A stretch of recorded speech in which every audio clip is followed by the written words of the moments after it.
வணக்கம், ஏஞ்சல் சமையல். இன்றைக்கி நம்ம பார்க்க போகிறது நம்ம பர்கர் பன்னு வீட்டிலேயே எப்படி செய்கிறது அப்படிங்கிறத பார்க்க போகிறோம். வாங்க வீடியோக்குள்ளே போகலாம்.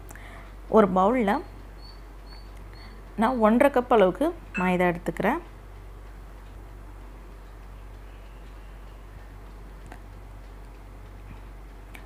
ஒரு ஸ்பூன் அளவுக்கு சர்க்கரை,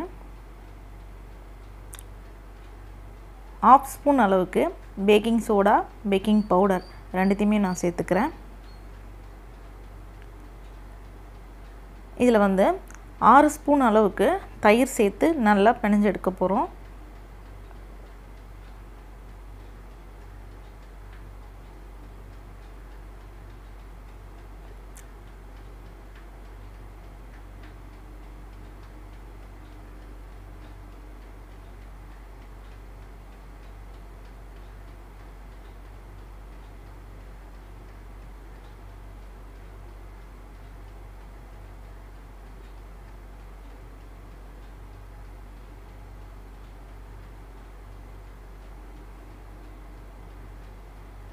நம்ம நல்லா இந்த பதத்துக்கு பிணைஞ்சு எடுக்கணும். இதுக்கு தண்ணி சேர்க்க தேவையில்லை. கடைசியாக கொஞ்சமாக கையில் எண்ணெய் மட்டும் தொட்டுட்டு நல்லா பிசைஞ்சு எடுத்துக்கலாம். இதுக்கு நான் குக்கிங் ஆயில் தான் யூஸ் பண்ணியிருக்கேன்.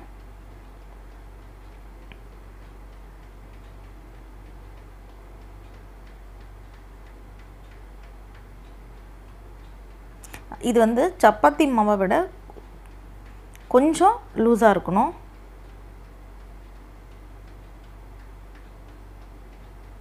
இப்போ இது நல்லா ஃபுல்லாக பிணைஞ்சு எடுக்கலாம். ஒரு 10 நிமிஷம் போல் நான் இது பிணைஞ்சு எடுத்தேன்.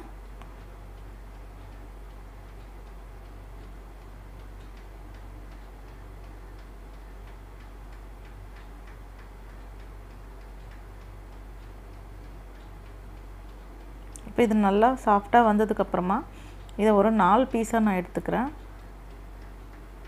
ஆனால் என்னோடய பேனில் பார்த்தீங்கன்னா 3 பர்கர் தான் வந்துச்சு.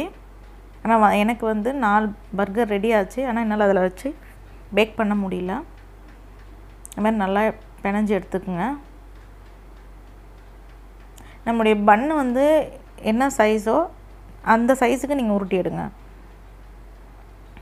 இப்போ இந்த மாதிரி ஒரு பீஸா ட்ரே தான் எடுத்திருக்கேன். இதுக்கும் இந்த ட்ரே ஃபுல்லாக நான் ஆயில் அப்ளை பண்ணிவிட்டு இதுக்கு பட்டர் ஷீட் வேண்டாம். நார்மலாக இதிலே அந்த பண்ணை நம்ம வைக்கலாம். ரொம்ப தட்டிடக்கூடாது. ரொம்ப தட்டினீங்க அப்படின்னா சப்பாத்தி மாதிரி இல்லை பூரி மாதிரி வந்துடும்.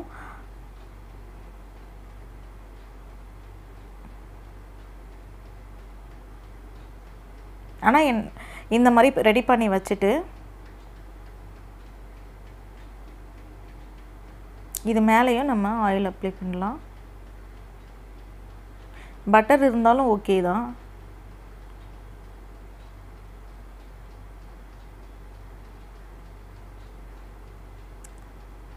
இது பார்த்திங்கன்னா வெள்ளை எள்ளு, இதையும் இது மேலே கொஞ்சமாக தூவி விடலாம்.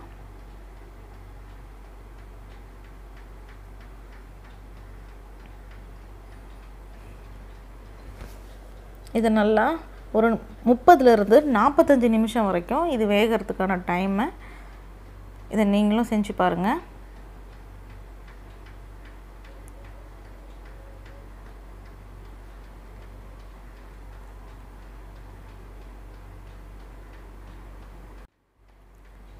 இது பார்த்தீங்கன்னா பன்னு ரெடி ஆகிடுச்சு. ரொம்ப சாஃப்டாக இருந்துச்சு.